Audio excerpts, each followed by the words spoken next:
پاکستان کے تمام تر حالات اور مسائل کے ذمہ دار چند خاندان اور شخصیت ہیں جو اقتدار کے مزے لوٹ چکے ہیں، اور کچھ اقتدار میں تو نہیں آئے مگر اپنے انداز میں ملک کو تباہ کرنے میں پورا کردار ادا کیا ہے۔ میں چیلنج سے کہتا ہوں، پاکستانی تاریخ میں کوئی ملا مولوی داڑھی والا وزیر اعظم نہیں بنا مگر تمام تر حالات کا ذمہ دار مولوی ہے۔ سودی قرضے کس نے لیے؟ آکسفورڈ سے پڑھے لکھے لوگوں نے۔ ملک کی معاشی تباہی کس نے کی؟ بہترین یونیورسٹیوں سے پڑھے لکھے لوگوں نے، مگر ذمہ دار کون؟ ملا۔ قوم کے جید علماء چیخ چیخ کر 72 سالوں سے بتاتے رہے ہیں کہ سودی نظام سے ملک ترقی نہیں کر سکتا، مگر لبرل پڑھے لکھے ارسطو سودی نظام کے ذریعے ملک کی ترقی چاہتے ہیں۔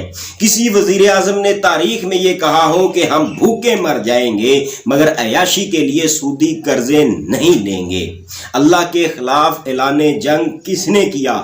تم نے کیا، لبرل لوگوں نے کیا، لبرل حکومتوں نے کیا، مگر ذمہ دار کون؟ مولوی۔